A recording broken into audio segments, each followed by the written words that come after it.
Bismillahirrahmanirrahim. Alhamdulillah Rabbil Alamin. Wa salatu wa salam asyrafil anbiya wal mursalin.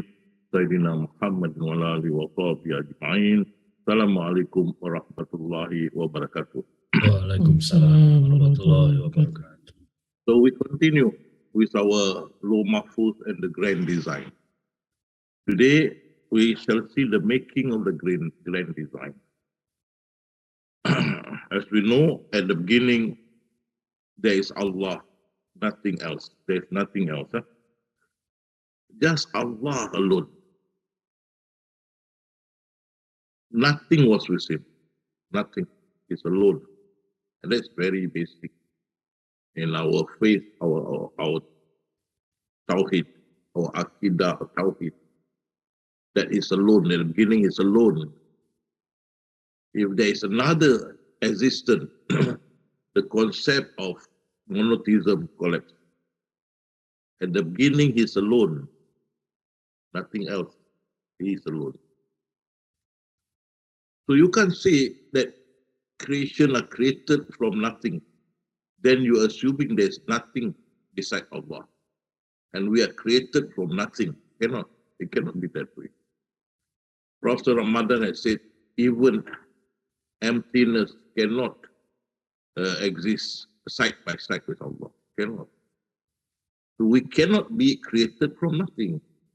Nothing also doesn't exist. Only Allah exists alone. And therefore, when he said be, he commanded be. Since there's no other existence except himself, the be is to himself, not to others, to himself. And why he said that's why he commanded everything come from me and will end with me. Come from me and end with me. Inna lillahi wa inna ilaihi raji'un. Everything come from me will end with me. So this is basic thing that we must accept as a Sufi. That's why he said, I'm the external, I'm the internal, the manifest and the hidden. Both is me. Because I commanded myself to myself be, and a subtle part of myself transform to be creation. Come from me, return to me. Part of myself, the subtle part of myself transform into creation. I'm the manifest. I'm the hidden. The external that you are seeing is actually my manifestation. I'm the manifested. I'm also the hidden. We don't exist. And that's what Hujatul Islam, Imam Ghazali said, if you know your God, you know yourself, you don't exist. And that is very important because as a Sufi, I'm talking about a Sufi, as a Sufi, we only see one existence at all times, and that the existence of the Almighty, right? His continent. There's no other existence. You have learned from me. You can look at the observe through sifat, and you see the attribute, the creation. The hakikat, you see the essence, and the marifat, you see the containment. So this is very important. Be clear about it. At the beginning, he's alone. Nothing was with him. So when we say be, to whom? To himself. They say, Inna lillahi, from me you come. Wa inna ilaihi raji'un, and to me you come back. I'm the manifest, I'm the hidden. There's no two ways about it. And therefore you say, oh Muhammad, it's not you who kill, it's me who kill. So we, the Sufis, we see with the eyes of Marifat, and we saw the work of the continent, not all the essence. Okay, so that's why I say, it's not you who kill Muhammad, I'm the one who killed. I'm the one who carry the son of Adam on the sea and on the road. But we saw taxis, we saw sheep. Why did Allah say that? Because that manifests, the sheep and the taxis are His manifestation. Behind that is Him. That's why He said, I carry.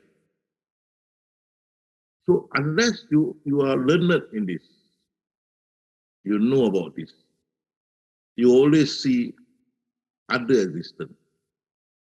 You didn't see the actual existence, the reality of it. Okay? So beware about this. As a Sufi, you only see one existence all the time.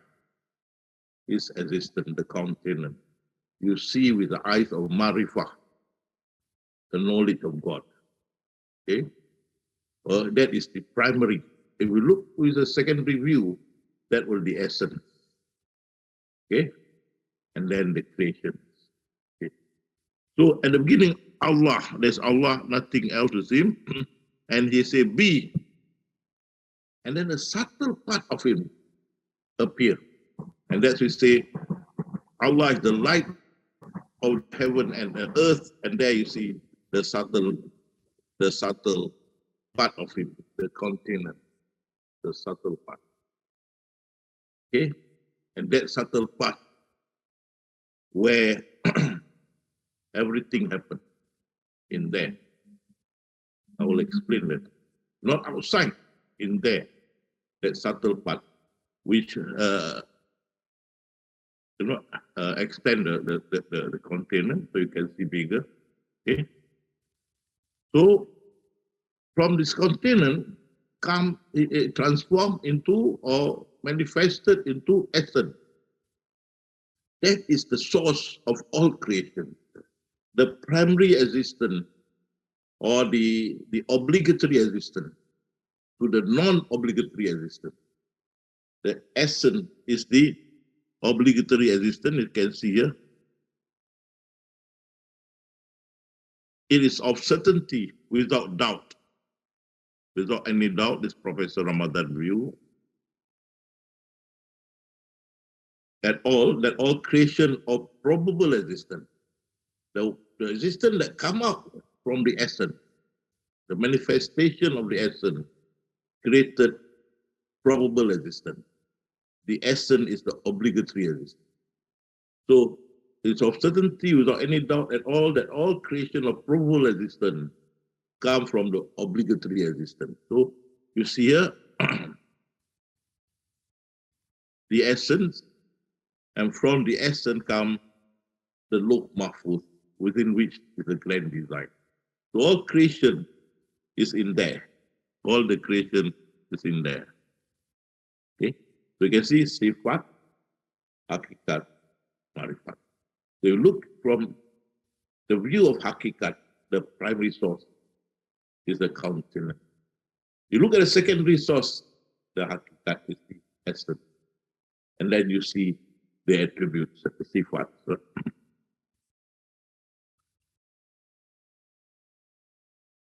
So the working of the grand design, everything already there in the grand design. It's just like we going into the opera, we are the actors. The script are there, the uniforms are there, the costumes are there. We just go, get our script and get the uniform and act accordingly. It's there. That's why it's already kept in clear register. There's a grand design within the Law Mahfuz. See with the mother of the book, there's the Law Mahfuz and the grand design is in there. We'll see later. So Allah created mankind. Let's see how it is. Allah has created human being. You see, the essence took the role from the grand design, and there come human being. How did the essence know that it must be a human being, must take a form of human being? Through the grand design. In the Law Mahfuz, So the essence took the design, the grand design, to be human being. And so there is the human being, composite of 50 trillion cells, which emerge from invisible atoms. There, you see? Okay, from the essence, atom, biomolecules, organelles, cells, and 50 trillion cells, mankind. Allah created mankind. Where the form of the mankind come? From the grand design. From the grand design in the low mahfuz. Okay. Then after we are the mankind, man created, then the book of life. The book of life was given to him. So let's go back here. Go back this one. We took the grand design, the form of a human being. Okay, the essence took the grand design, the form of a human being. Okay, that is our body. Okay, our body. And then after that, it was given the role to play. And that is our script. That is our script. That is the book of life, which has been tied up to our neck spiritually, right? Every human being destiny have we tied to his neck spiritually. So our being created, born, you see, you can see here, human being, we are created and then we are born, here, born, and when we are born, the book of life is tied to our neck spiritually. And then we must live according to this book. But those endued with knowledge and faith will say, indeed, you did tarry. That means you belong. Within Allah decrees the day of resurrection. That means you will follow faithfully the script until the day of resurrection. And even scientists, Descartes felt once God set the world going, he left it entirely alone.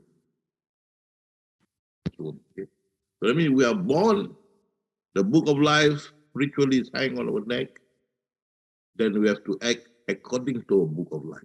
Okay? And you see here, the book of life is also, we can say, predestination. You have to follow the book of life until the day of resurrection, and that is your predestination, takdir, your predestination. There's no two ways about it. And if you don't believe in that, because that is the sixth principle of faith, to accept predestination, if you don't accept this, even you donate in charity gold as high as Mount Uhud, Allah will reject. And also to note that if you say you can change predestination, your place is in hell. Like Rasulullah said, if you believe you can change predestination, then your place is in hell. You can't. See? And therefore, scientist Stephen Hawking say, it is hard to imagine how free will can operate if our behavior is determined by physical law. So it seems that we are no more than biological machines and that free will is just an illusion. No free will. Everything you must follow the book until resurrection. Okay? And that's why Allah says, how dare you think and you decide? How dare you? Okay? Woe to you, how you decide. Woe to you, how you decide. Everything already predestined. How can you think and decide? And that is why Stephen Hawking say, how do we know we are not just characters in a computer-generated soap opera? Right? We are just in a soap opera. Why is it not? We are, all of us is in the soap opera, divine soap opera. And and Allah did not deny that. The life of this world is but play and amusement. Yes.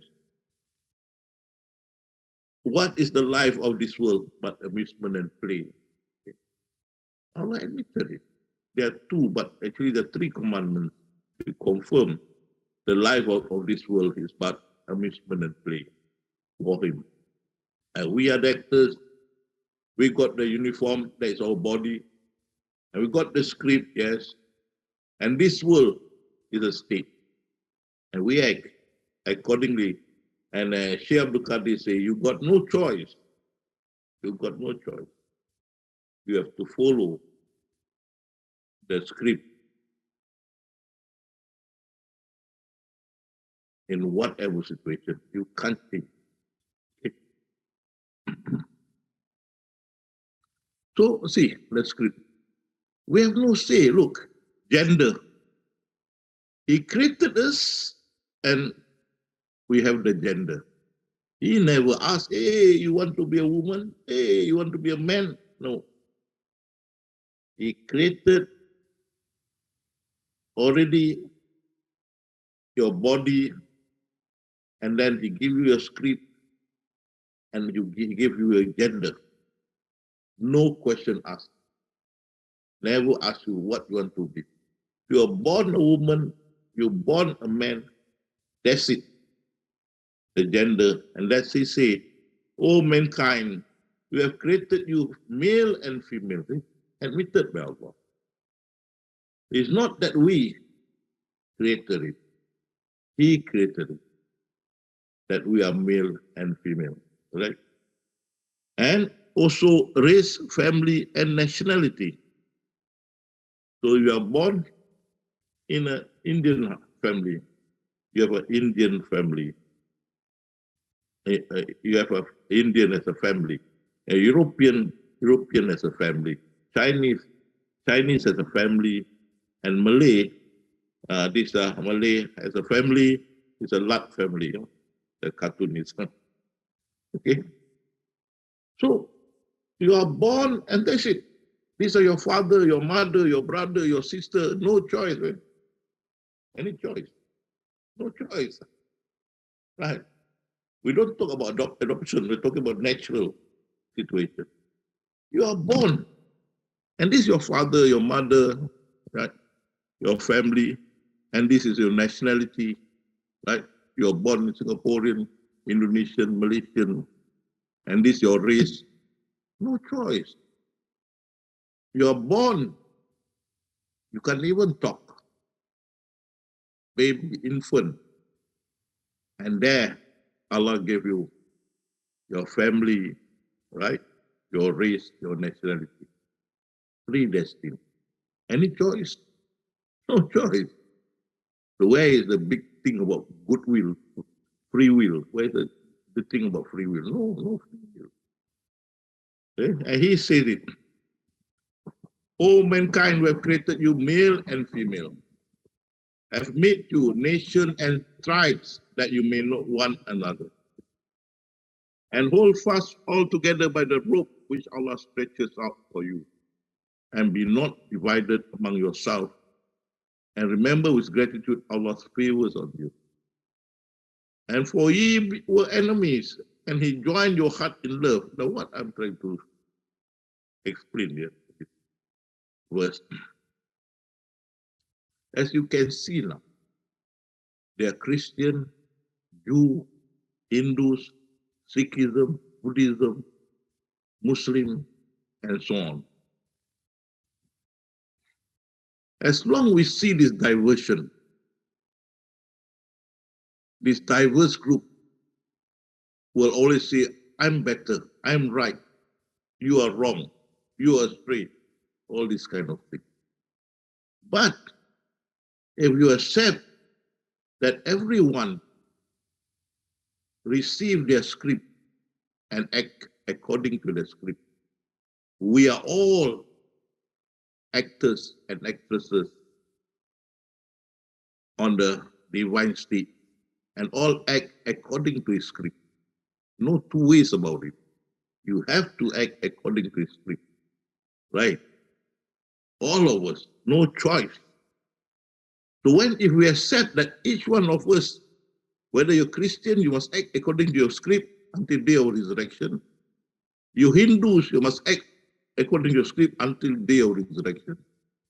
Muslim, you have to act according to your script until day of resurrection. Then we will start respecting each other. Not downgrading or look down on people. No. We respect you Hindus. Okay, there's your script. You have to act until resurrection. We also have to act until resurrection. Then we can have peace. Respect each other. That's why he say, we'll make you nation and tribe that you may know one another. If we accepted that all of us are actors and actresses on the divine state, and we follow his script, no choice but to follow. And there, you were enemies, and he joined your hearts in love.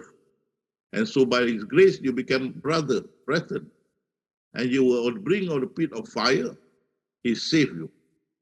Instead of killing each other, we are saved. So this is very important. Once we respect each other as actors and actresses on divine stage, having their script, their own script, no choice, we have to follow your script until day of resurrection. Then we can have peace. We can respect each other.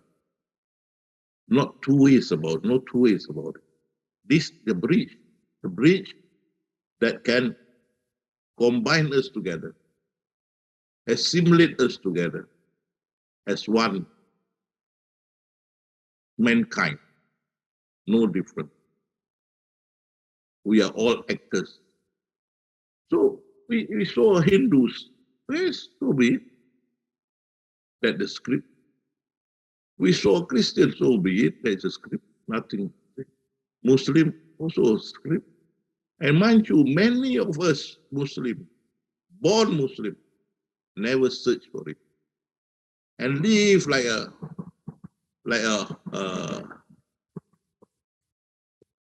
cow being pulled by the nose. We live until we die a Muslim. Never search for Islam. Never. Many of us. If we look at the first generation with the prophet, they found God, and all are very good, virtuous Muslims. And Rasulullah said, that is the best ummah in my time. And the second best is after my time. And the third best is after the time. So see, as third generation, everything go haywire. Well, all of us may understand this Sufism. But what our children or grandchildren will be ardent in our faith because we know about Sufism. What about our grandchildren, our children? We found Sufism, but they didn't find. They live under us. So the faith cannot be as strong as us. And when these faiths are being tested by liberal thinking, by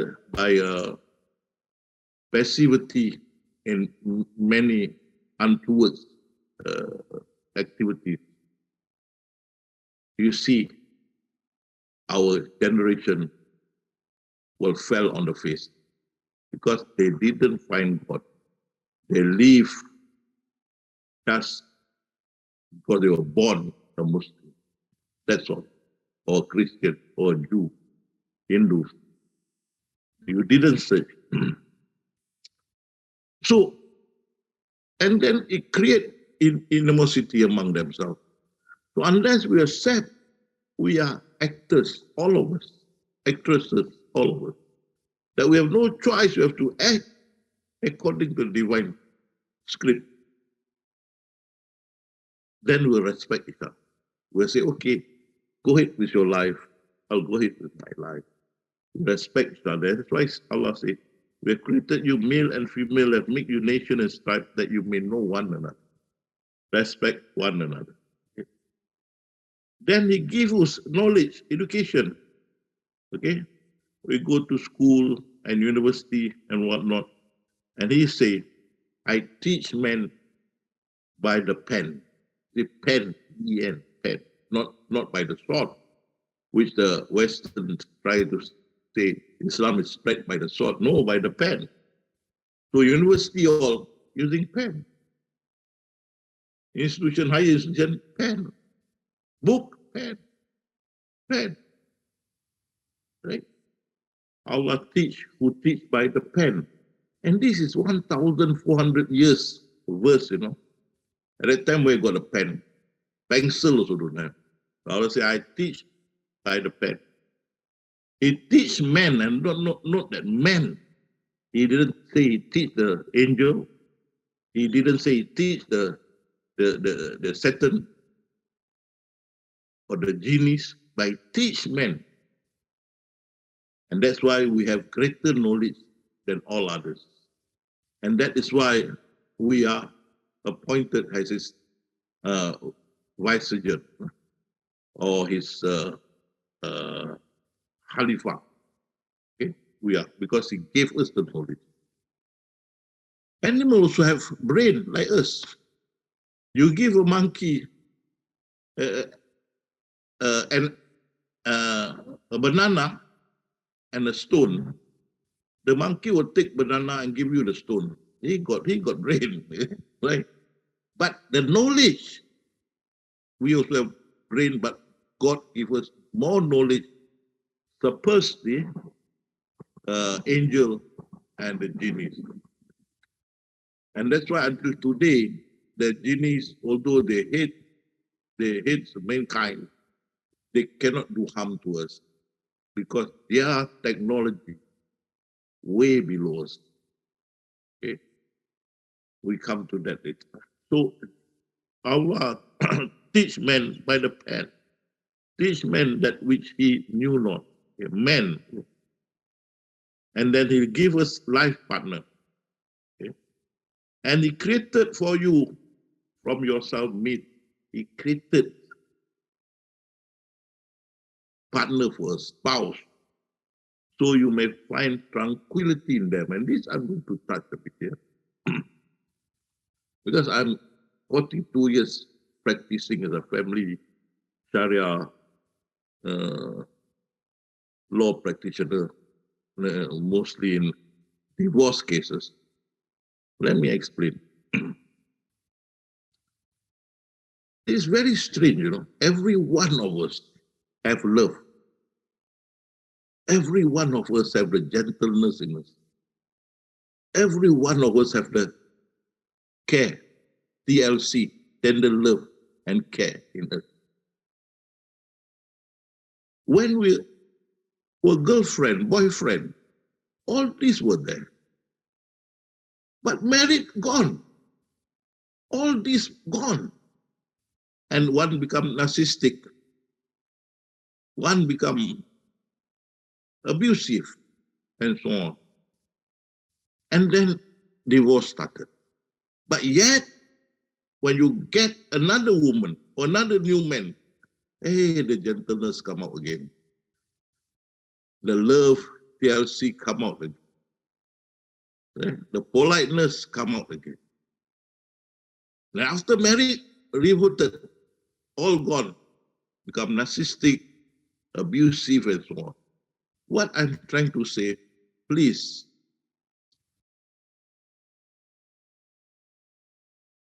project your love, even after marriage. Project your TLC, tender loving care. Project your gentleness. Project your kindness that you had before you married. Project this. Your life, inshallah, will be very tranquil. Okay? Before marriage, when your girlfriend want to buy food, ask you to buy during raining day, so you will go and buy. But after marriage, wife say, can you buy for me? You say, go to hell with you. It's raining. You see? You have the gentleness, the TLC, all that. Because once you divorce, you found another woman or another man, this thing come out again.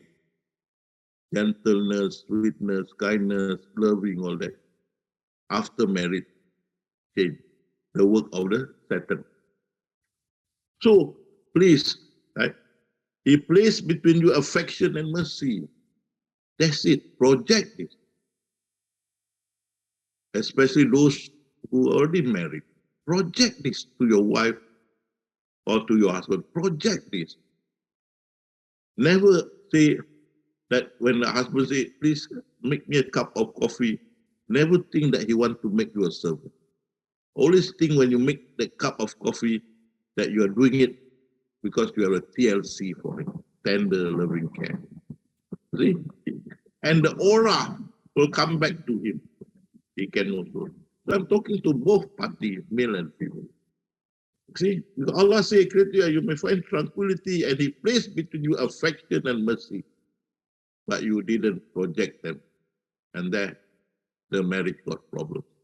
Never be shy. It's your legal wife to project your love as you were before. Project your kindness. Project your TLC. Project the best that you can. Okay?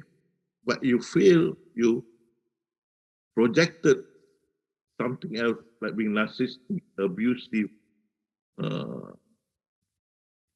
aggressive and whatnot, which is not seen during the relationship time.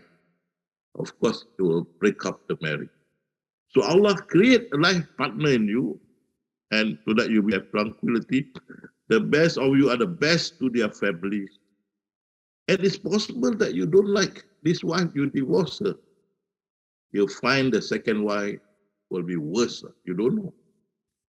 You have the first wife. You married her because you love her, she loves you. If you want to go for a rich one, who will never marry you because you are just a mediocre.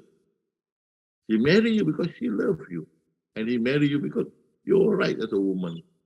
Now keep that tender loving care. Project it. Don't keep it. Project it. Show it. And that's the way to maintain a tranquil life. Because you may think the first wife is no good. You marry a second wife, it can be worse. You don't know. That's why Allah says, it is possible that you dislike a thing which is good for you, that you love a thing which is bad for you. But Allah knows and you know not. Okay? So He created you a life partner. Then do your best, your utmost. No? Give tender loving care, kindness, gentleness, as you have given before marriage. After marriage, continue. Now it's legal, much better. Okay? Then He gave you occupation. To men is allotted what they earn. Allah allotted it. Not the company, the corporation. No, Allah allotted. So that's why a Sufi can see behind the scene. Yes, you can see your employer pay you. That is the sifat, the attribute. Behind it, the essence. Behind it is the container. So Sufi always see is God that give you. Okay. Nor does anyone know what it is that he will earn on tomorrow. Okay. So your occupation also He gave you. Religion also. These are things that you see. A person becomes Christian because the script says so. Can you change it? Unless Allah will, so you can change. Otherwise, you can't. So many Muslim brothers talk to the Christian and others. They don't want to convert because it's not in the script, right? You become a Muslim in the script, you become a Buddhist in the script, and a Hindus in the script, all in the script. And that's why when the Prophet was very sad, oh Allah, I endeavor so hard. Why so many still unbelievers like Ummah? And what Allah say, hey Muhammad, if I will, I could make them all believers. Don't you be ignorant. Oh, you see that? Don't you be ignorant. That's his choice. No problem for him. He want to make everybody, you make some believers, some unbelievers. It's his will, his script. So be it. So how can the prophet ask him? And he said, there's a verse, I'm not asked, but you are being asked. You cannot ask. Don't be ignorant. It's my choice. I want to be this way. Now let me ask you this point. You think carefully why I say this one. Very carefully what I'm going to say. Always you hear a person go to hell because they don't abide or follow what Allah wants them to do. Okay?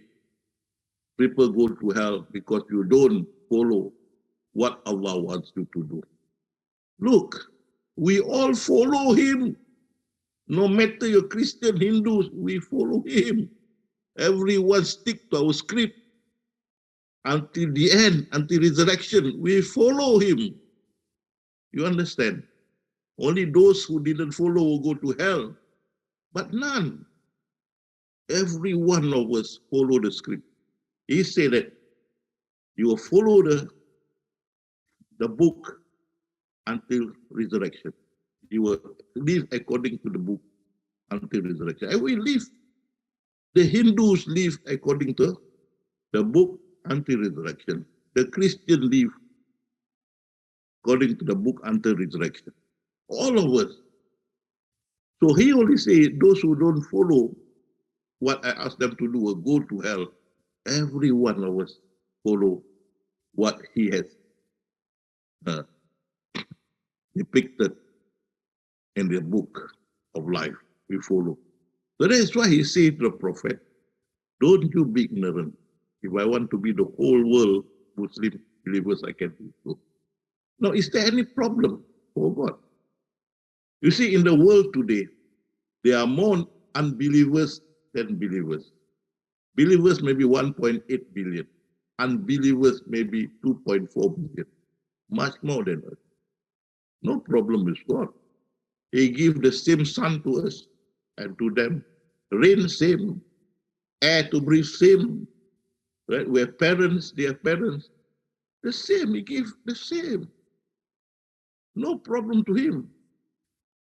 So if he wants to put everybody in paradise, what's your problem, man? What's your problem that you're objecting? What's the problem? Right? If he wants to put everyone in paradise, what's your problem? Right? Because we all follow the script. There's no choice. And that was what the Western people brought up the issue. If everything being predestined, why should we go to hell? That's correct. We follow to the letter what has been predestined.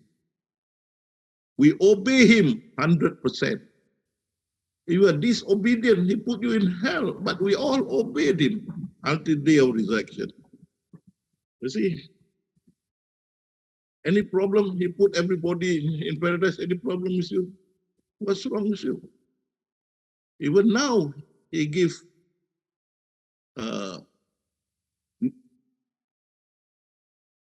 air, water, sunlight, sustenance to the non-believers. No problem. In his will, not us. So he said, had God will, he could have gathered them to guide them. He doesn't work that way. Because this is his. Remember, he said, this is a play and amusement to him. It's a play. In a play, you have a good, the bad, the ugly, all that. It's a play, it's a divine play. He was it that way.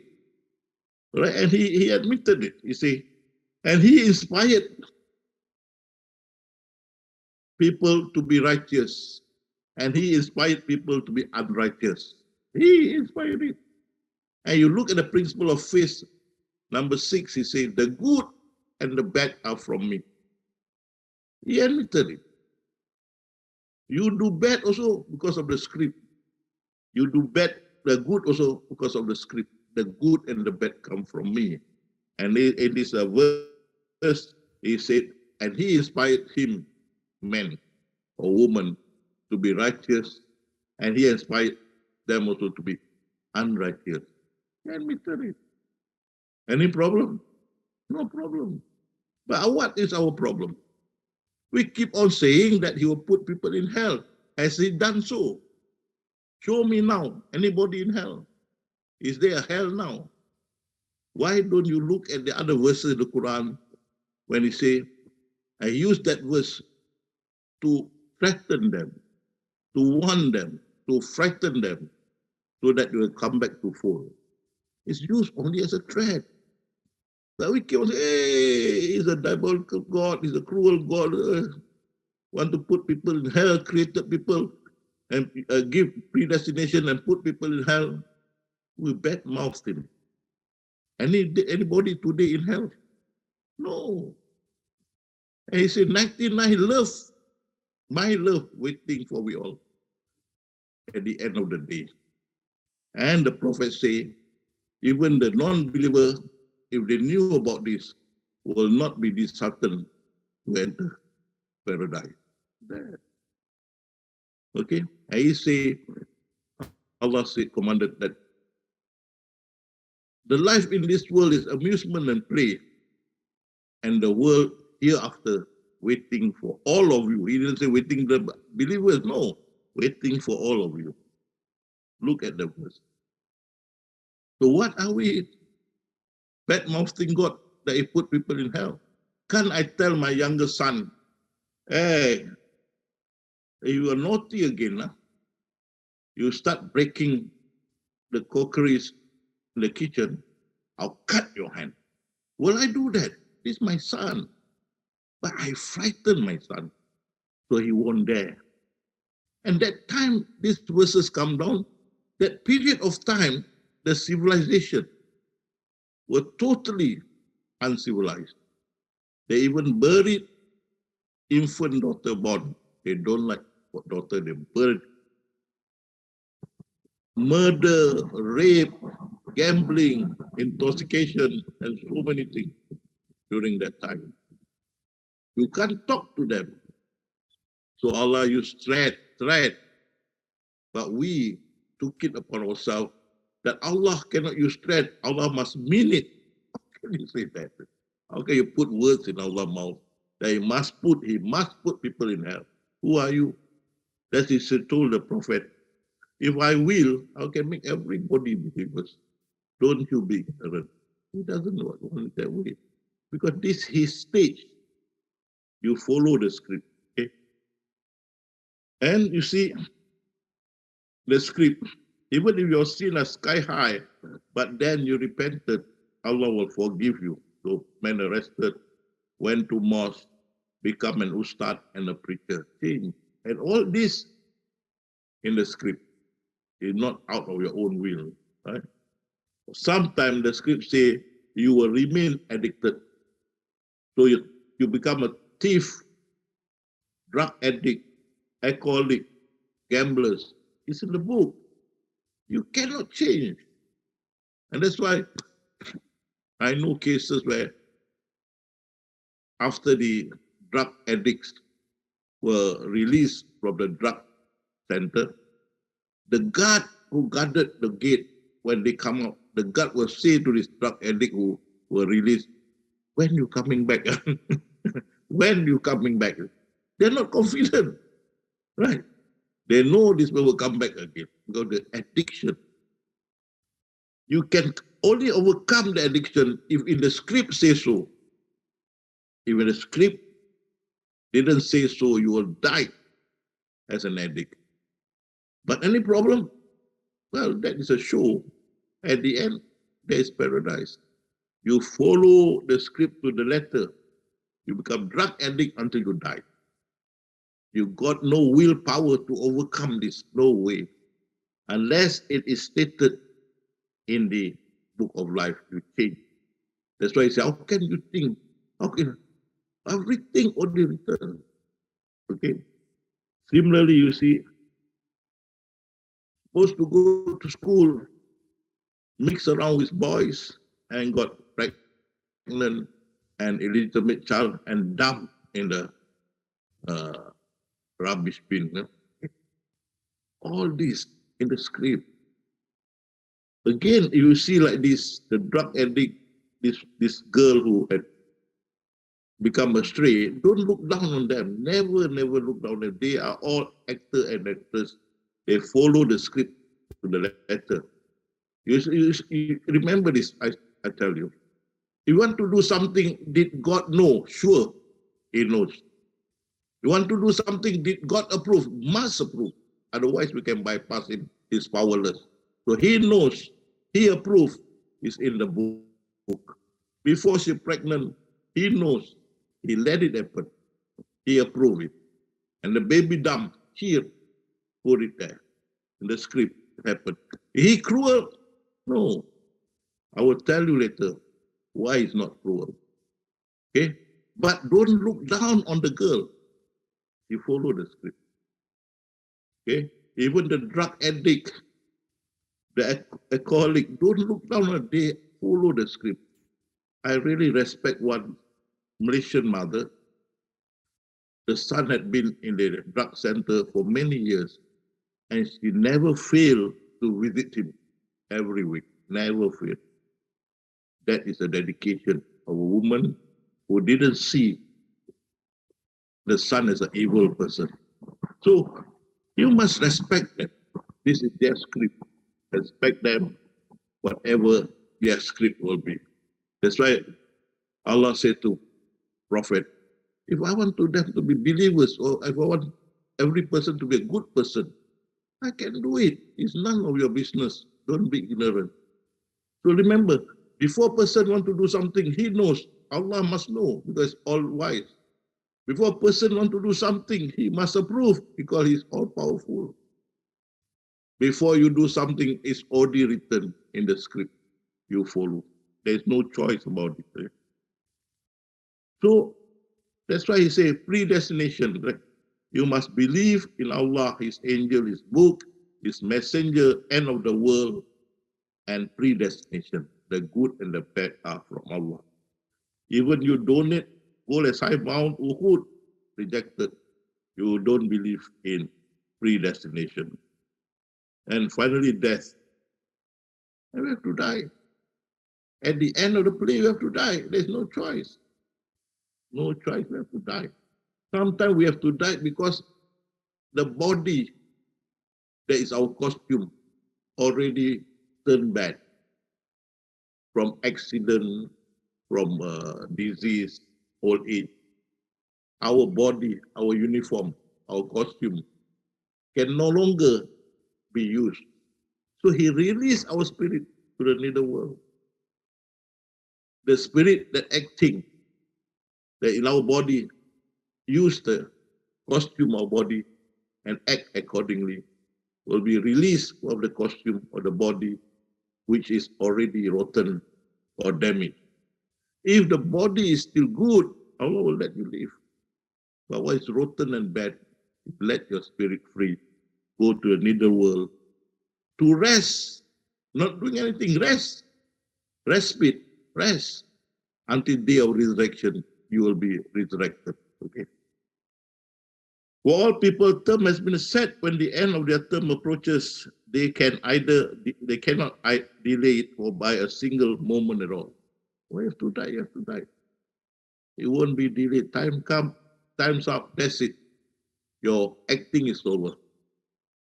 So once your acting is over, you are released, your spirit is released, you go to the nether world and rest there.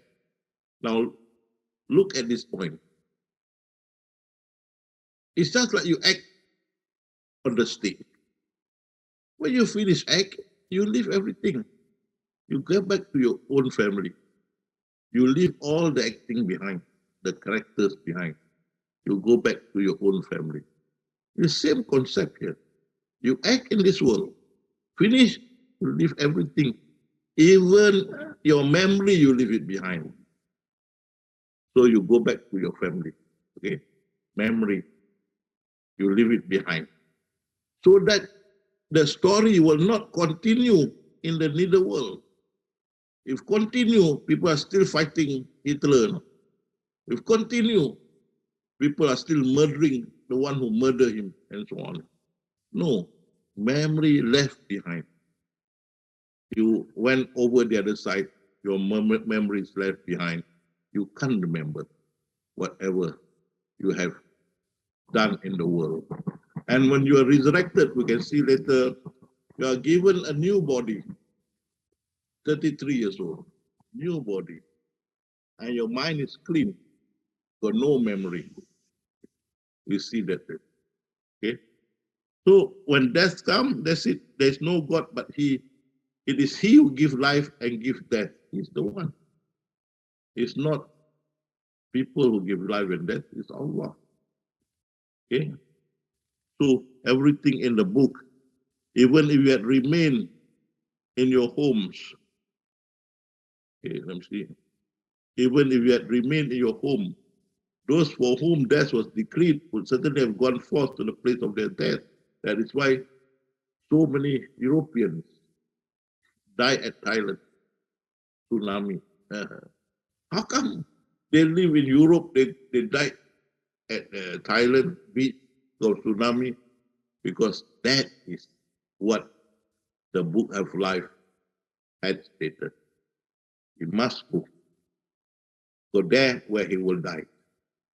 You can't do anything. As I say, even if you remain in your home, those for whom death was decreed would certainly have gone to the place where he should die.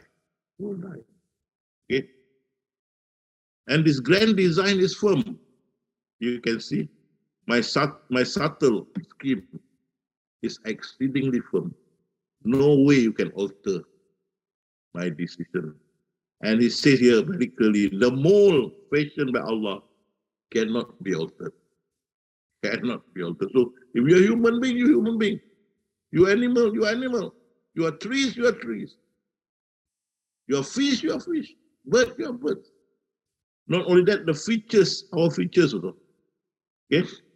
The ear is here, the nose is here, the mouth is here, and so on. Fixed. Fixed. The feature is fixed. What happened if the mouth can move? Oh my God. You'll be looking for your mouth to eat. What happened if the ear can move? You have to look for a ear to listen. So everything fixed. The mold, Allah say, the mold fashioned by Allah cannot be altered. It's there. So we know well, our mouth, our hand will feed the food direct here because we know the mouth is here. We can put the ear piece to the ear here because we know it, they are there, and so on. The features are there, and so you can see a chicken will hatch a chicken. A hen will hatch a chicken. The egg of a hen will come out a chicken, not a duck. A duck will hatch a duckling. No two ways about it. A duck egg come out chicken, no way. Or chicken egg come out duck, no way. The mold cannot be changed. Yeah. Similarly, sheep will give birth to a sheep. Elephant will give birth to elephant. What happens if the sheep give birth to elephant? Oh, the whole system will be ripped off because the elephant is too big for the sheep. No, the mold is there. So be it. Cannot change. So also the race, so be it. Indian, this kind of color skin. Red Indian, this color skin. Caucasian, this color skin. Chinese, this color skin. Malay. All the features there. But when we respected each other as actors and actors, we can live peacefully. Similarly, you can see the wood is not strong as a stone. Stone is not strong as the iron. And cotton is soft.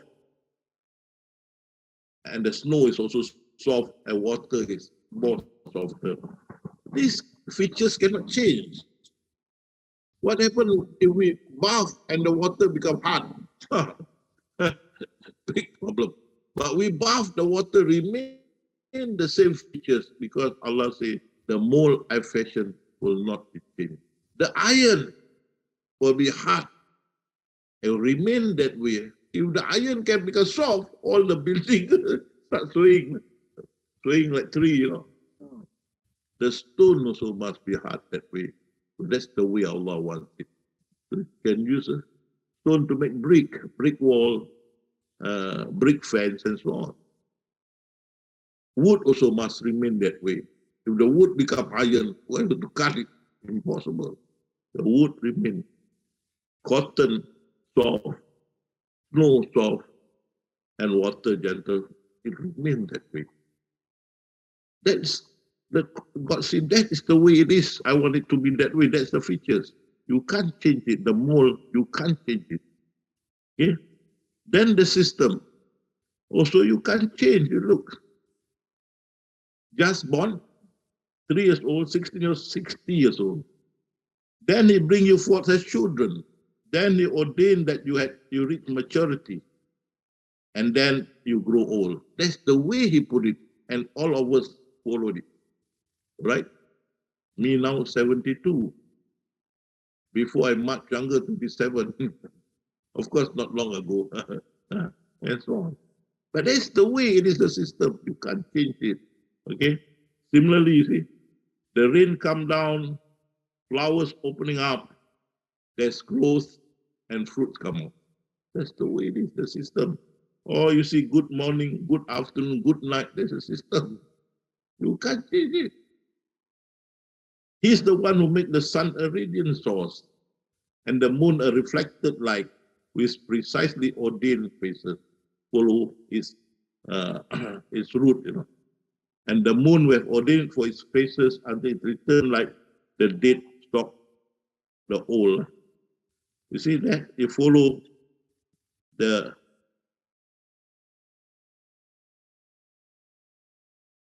circuit that got that fix it. You see that the planet will follow. Otherwise, they bang into each other. Armageddon happened. So you can see here, so many Neptune, Venus, Earth, Mars, Ceres, Jupiter, Saturn, all move according to the circuit already fixed by Allah in the book of life. And they follow. Then come the evolution. And this one thing. Every day he manifests himself in yet another splendor way. Because if there is no something new, then God is static. God power is static, you know. No use, useless. So every time there will change. There will change. Even in earth we change. Even the world change. Because that is the way he show his greatness. His greatness. So you can see here. From this container, it's like a niche, right? It's light. And you see, in that light, in that container, that become the essence and become the low mahfuz or the grand design. You see, in that small dot, that is the movement. That is where everything happens, not outside. He's immovable. Allah is immovable. Allah don't move. Allah don't eat. Allah don't sleep. But that small niche he created just for this movement, action, whatnot, is in that niche. Because Allah is immovable. Allah don't eat, don't sleep, don't rest.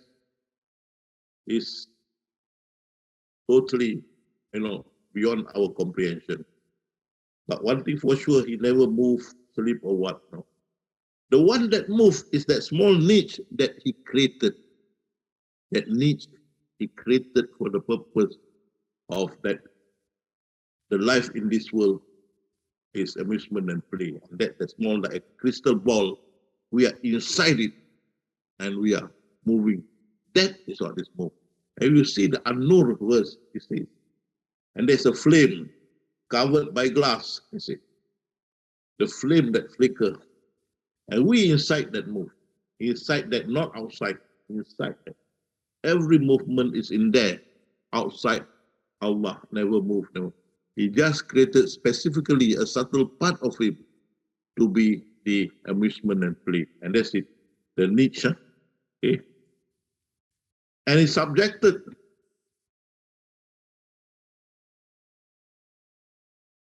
and he has subjected to you as from all that is in the heaven and earth. And this, look carefully at this. He has subjected to us all that in heaven and on earth. And believe this, you must believe this. One day, tsunami, we will arrest it. We will harness it. One day, the earthquake, we will harness it. The typhoon, we will harness it. The flood, the fire, we will harness it because he promised. He has subjected to you all that is in heaven and on earth. Why? Why do we need to harness this? Because according to Michio Kaku, very famous scientist, behind all this tremendous energy, if we can harness them, the world problem of energy will not be there anymore. And he believed that we will harness it because we will go another step of civilization upward. We will see that later. He has made subject to you the night and day, the sun and the moon and the star are in subjection by so they subject to us. Yeah? Subject to us. Okay. So you can see here, Singapore in 1950s, 1960s, 1970s, year 2000, the changes, the evolution. So Allah, this is His splendor, His greatness, and not statistic change, but within the niche, within that niche. You can see here the car, 1950s, 1960s, 2020, and the future car. Okay. You can see here the change of the 4 seasons, spring, summer, autumn, winter, then also taxis, bus, MRT, and the future you can see that have been in the pipeline. Then you see the helicopter, aeroplane, rocket, and in the future we travel in the outer space. Okay, so that is the evolution. His changes that show His splendor. See thou not that Allah made subject to you, not only what in earth and in heaven, but also the ship sailed to the sea. We had subjected, we had make the sea subservient to us. We have made animals subservient to us. You go to the zoo, all kind of animals subservient. Horses subservient, dog, all this. We made subservient to you the wind, as you can see here. See the ship. You see this hotel, fantastic, maybe 5-star plus hotel. On the ship, very big, very heavy, yet can travel the sea. We subject the sea to our power as God has allowed. Then you see we can fly without parachute. So this is you have the squirrel kind of costume, and we can fly. And it shows that this guy landed on a sponge, without parachute on a sponge. Okay. Then you see we have caused to become subservient to David, that is mankind, the mountains. There. See now woman is a woman climbing the mountain. You see, no rope, nothing, bare hand. Woman, yeah. Even the mountain subservient to us. Okay? And you are not aware that God has made subservient to you all that is in the heaven, all that is on earth. So you can see tsunami will be harnessed by us. Earthquake will be harnessed by us. Fire, flood. And what did scientists say? Scientists have found evidence of catastrophic event they believe theorists have predicted that huge outflow of energy were behind. There are a lot of energy behind all this. And we'll harness it according to Michio Kaku, the Kardashev scale. There's civilization type 1, type 2, type 3. So you can see here, type 2 will harness all the energy of the star, type 3, the galaxy, but type 1 will use the available resources in our home planet, and we will harness all that, as you can see here. The largest energy source available to our type 4 civilization is the hydrogen bomb. Also, hydrogen bomb, there's a lot of power in there. So even at the tsunami, earthquake, there are a lot of energy there. See? You can see a huge outflow of energy. We will use this before we go up to the outer space, and that will be type 2 civilization. We will harness all the energy of the star, type 2. Type 1 will harness this tsunami, earthquake, typhoon, whatnot. Type 1 civilization. That is our time. Then we'll go up to type 2 out there. We'll travel out there. We'll make a civilization out there, outer space. And that will harness the energy of the star. Right? And then we go further than that. And we will use the energy of the galaxy to support us. Okay?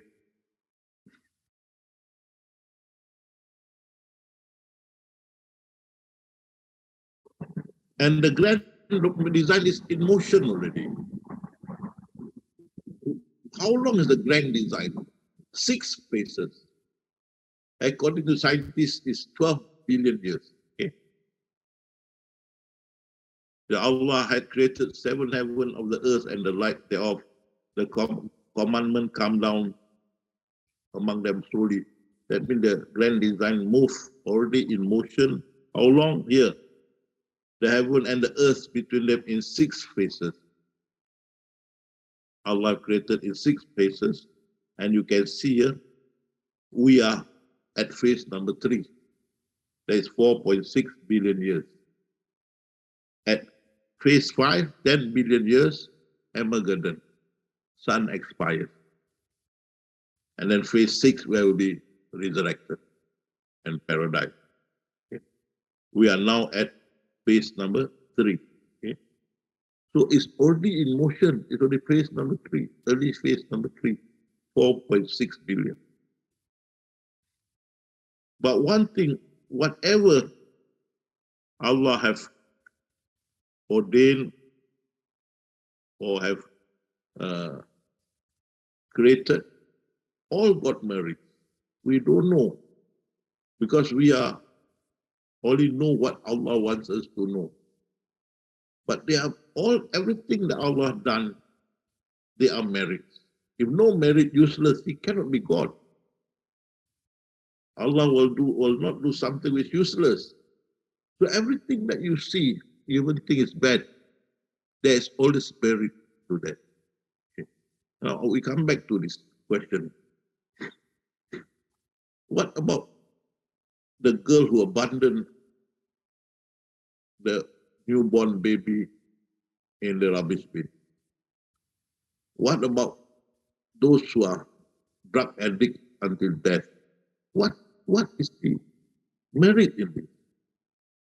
What about the narcissistic, the wife beater, abuser? What all this? What is that? A lot of divorce. What is the benefit? Now let me tell you this. As you can see, we have to go up there. That is the second civilization, according to Michio Kaku. We have to go up there. And in the Quran, Allah say, go up. Allah say, that is your roof, go up, but with power. Yes, when we go to power, we go up there, and the Prophet say, up there, the second population is 9, you are 1. The ratio is 9 to 1, the ratio. Okay, and Allah commanded, fight them, bring them back to fold, bring them back to worship. Make it only Islam the only religion. We have to go up there. Bring them back, and then assimilate them into our community, like the black and the white in America become one. We also have to bring them back to be in our community. At one time, they were a community of the angel. They got thrown out. That we will pick them to be in our community and then worship Allah back. Okay. But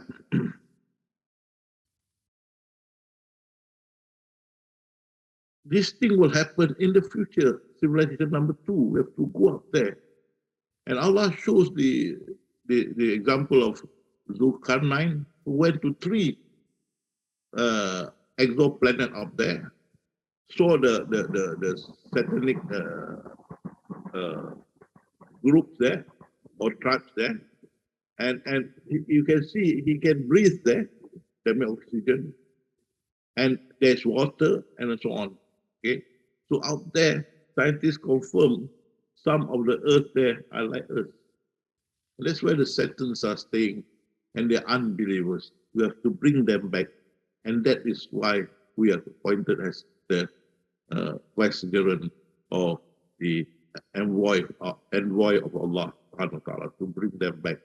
So when we govern them, then you can see their social problem. A lot of illegitimacy, a lot of abandon of newborn baby. So we have to learn how to cope up with that, how to overcome this before we go up to govern them, and use the knowledge that Allah taught us here. When we manage in the end to overcome this kind of problem, like we overcome malaria, polio, we also overcome H1N1, SARS, and many more, and including these vices, drinking, alcoholic. We see what we see here compared to the satanic group up there. They are worse than us. Their addiction worse. Okay? Their illegitimacy worse. All kind of nonsense. But we should train. Thanks Allah, train us here. That we go up there, we can handle them. Their illegitimacy problem, we've overcome that, so we can guide them. Their education, their fitness, their hygiene, education, addiction, crimes. That's why we are being taught here as a envoy of Allah to go up there. So all this got merit. Why Allah created all this? To teach us how to overcome this before we go up there. So he says, deem ye that we have created you for naught. We created not the heaven and the earth and all between them, but for just end. Not without purpose did we create heaven and earth and all between them. All created, not all that safe in truth. For you hate them, it may happen that you hate a thing which Allah had placed much good. You have to learn. There always merit and there always purpose in there. Learn how to overcome the social menaces in the world today. Social problems, crimes, whatnot. We have to learn to overcome this. So we are the representative of God who will bring back the satanic people, groups up there to become believers. We have to assimilate them into our community. So we have to learn the evil up there, the vices up there, which here, compared to that, they are worse. So we have to learn. When we go there, we can overcome, bring them back to fold. Because look, even the cockroaches which you hate, and what happened? Powerful antibiotic properties in the brain of cockroaches and locusts are able to kill more than 90% of bacteria, intruders that are deadly to humans, okay? Including MRSA and including coli. They kill, especially at your wash machine or whatnot. They kill, but yet we hate cockroaches. We step until the stomach will come out. but they are very, very beneficial to us. Look at Noah. They laugh at him building a ship on the mountain. Nobody built ship on the mountain. But there's merit. When Allah asks you to do something, there's a merit in it. And they even laugh. And even, so he began to build the ark. And whenever the leaders of people pass by, they laugh at him. Because nobody built ship on the mountain. But when Allah asks you to do something, there's always merit. And then some come the flood, and then you see, Noah and his followers are saved. Okay. And see the prophet. Prophet was the spirit of the prophet, or the soul, was only created 60,000 years before the heaven and earth. Before heaven and earth. 60,000 years. So far before, maybe at the phase number 1, we don't know. Maybe at early phase number 3. So already there. But why so early? Why so early? Because number 1, when the prophet comes, see, the merit is there. The religion is perfected. Before we have religion, Abraham, Jesus, religion of Moses, religion of Adam, religion of Noah. When the prophet comes, Allah named the religion Islam.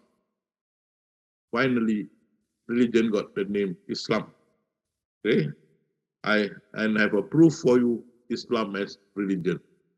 So the prophet, 60,000 years before creation of heaven and earth, the soul is there. Why so early? Because this soul will bring mercy and Allah favors to the world. So one, that we have Islam as a religion. Number 2, we have the Quran and the Sunnah. The Sunnah is the tradition, okay, to guide us in our religion. Okay, that's why the Quran is no less than a message for the world. We'll urgently guard it from corruption. And then Rasulullah had said that I left for you 2 references. If you hold to it, you will not be astray. There's our Quran and my tradition. Okay, right. Then third one, because of Rasulullah, there's a Sharia. Sharia, the Muslim Sharia now, we are having with us, and then the Prophet, the last prophet, no more prophet after that, sent by Allah. As for Jesus, he's already sent by Allah. He just come back to fulfill his role to kill Dajjal. And our prophet is highly regarded. You see, Allah and his angels send blessing on the prophet. O ye that believe, send ye blessing on him and salute him with all respect. Highly respected. Okay? Highly regarded. And what Jesus said about our prophet? I see Jesus say, and remember, we are Sufism, the way of the prophets as. And so I have the right to go to Gospel Barnabas because these are prophets among the other prophets. So we are way of the prophets. So in Gospel Barnabas, it says, "For I am not worthy to unloose the ties of the hosen or the ratchet of the shoes of the messenger of God." Jesus said, I'm not worthy even to untie the shoe of Rasulullah. And this is what happens every they call what day in Christian, where the Pope will loosen the shoe of a child and then kiss the foot because of this, right? But they thought was Jesus. No, you see, this was Jesus said, I'm not fit to even untie the shoe of Prophet Muhammad, messenger of God. Okay? There will be, I can't remember the day, but every year there's one day they call it, you can see in the newspaper, the Pope loosen the shoe of a baby, of a child, and kiss the foot. This one. Okay.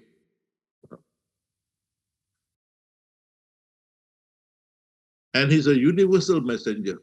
Every messenger, every prophet was sent to his tribe, people of Noah, people of Abraham, people of Moses, the Jew, people of Jesus, the Christian. But the prophet is for all, everyone in the world. We have sent thee, but as a universal messenger to men. Okay? Universal messenger for everyone in the world. And prophethood. And those prophets, apart from our prophet, because they become prophet because of blessing of our messenger, of holy prophet. I can see here. Believe me, this is what Jesus said, that I've seen him and have done him reverence. Even as every prophet has seen him, seeing that of his spirit God give to them prophecy. Because seeing that of his spirit God give to them prophecy. Because of our prophet, they become prophets. Okay?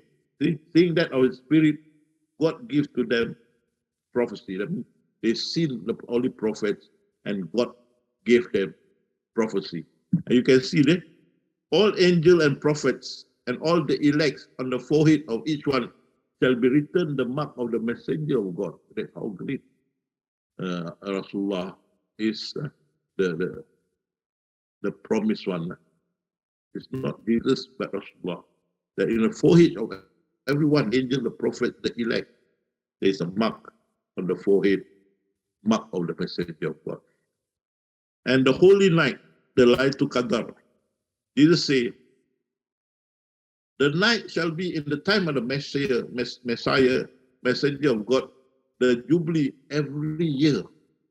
But for us, Jesus said, comes every 100 years. Okay. So, Lailatul Qadar or the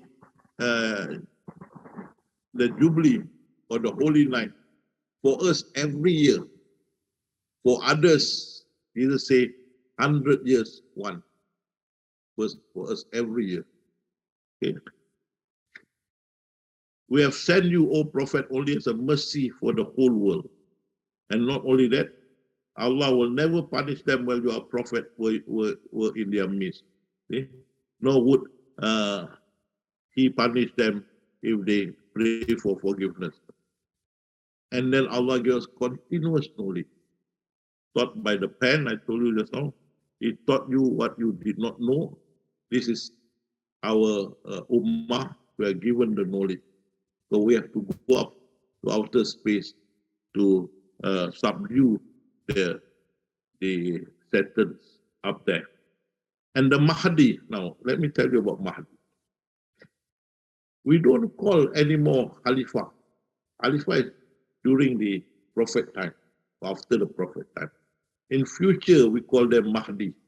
So the Prophet say, the first Mahdi is my descendant, have broader forehead and a very sharp nose.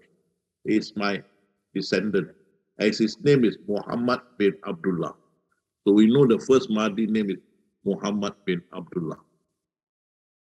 To me, there will be many more Mahdis, not one, many more to come. And if you see here, Allah has promised of those who believe and do good will that it will certainly make them successor in the land, as it did with those before them, and surely establish for them their faith which is suited for them, and will indeed change their fear to security, provided that they worship me, asserting nothing with me. So the day will come when Mahdi is there and the whole world become Muslim. I see that the bridge that bridges us together is to accept that each and every one of us is an actor and actress.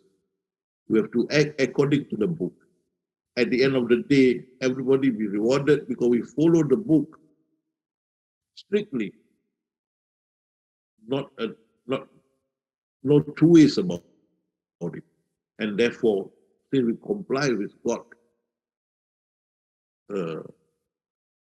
commandment to follow the predestination, everyone will go into paradise. Those who say otherwise, let them go to hell first. Then also trust was given to us. See, I created the jinn and humankind only that they might worship me. So, see, jinn and mankind. So the day when Mahdi around, the world already become Muslim. But up there, there's still the satanic force, still unbelievers. And you see, Allah said, I created jinn and mankind to worship me.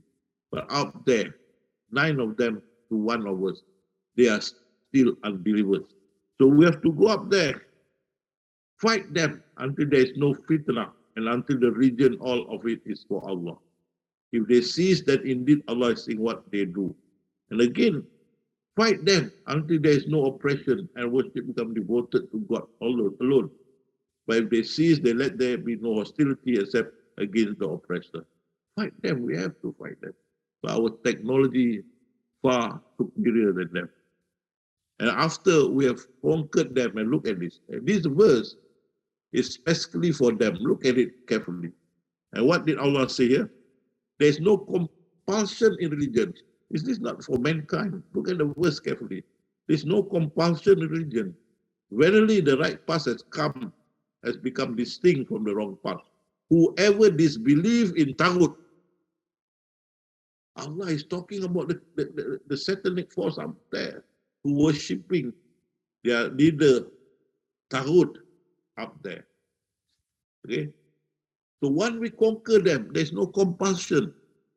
We bring them back to fold through our kindness, TLC, through our love, through our gentleness, so that we bring them back.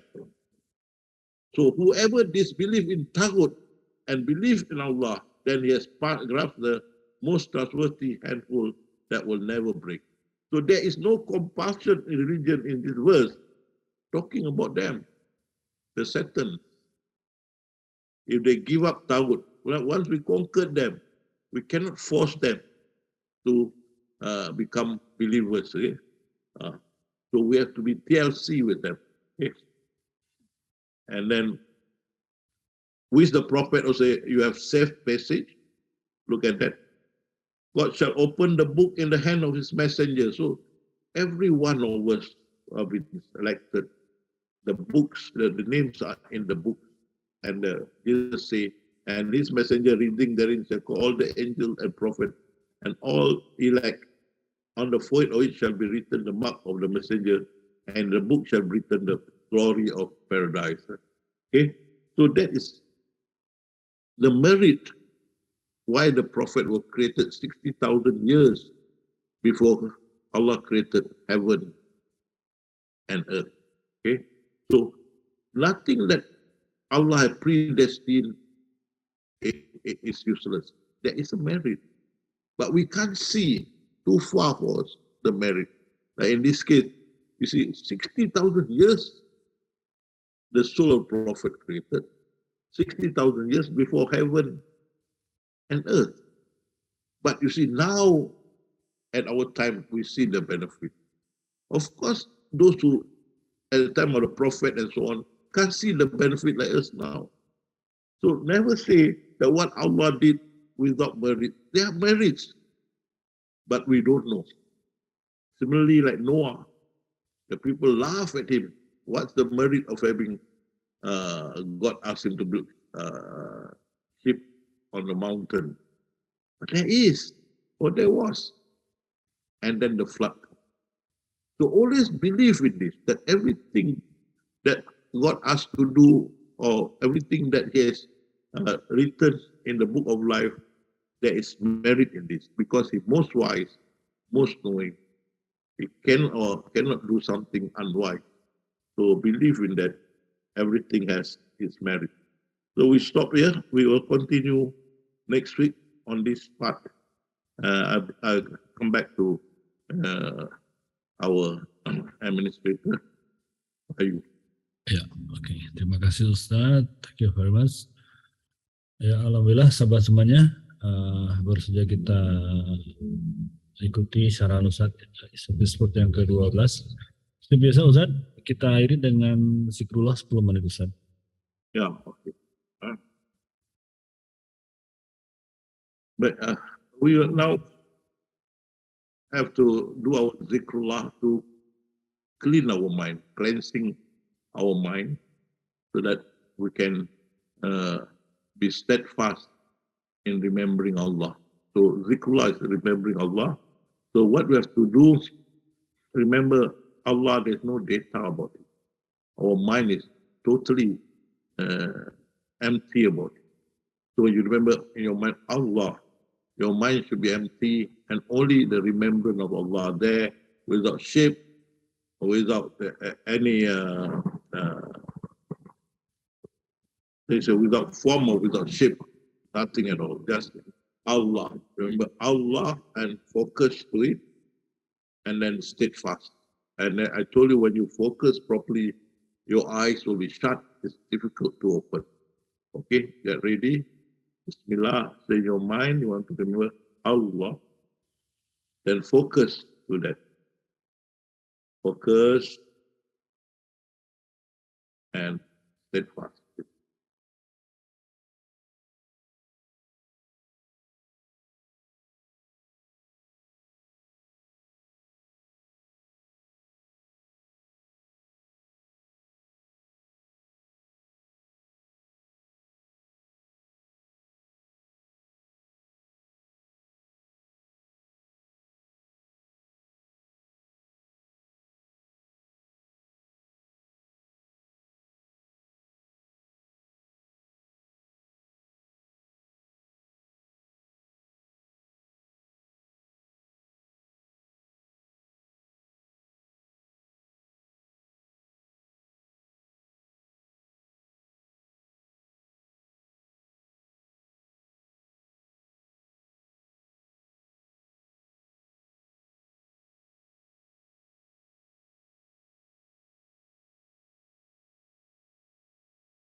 Sudah 10 menit Ustaz.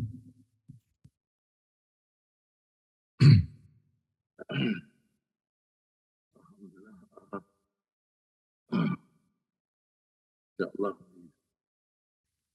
Meet again next week. Bila taufiq wal hidayah. Assalamualaikum warahmatullahi wabarakatuh.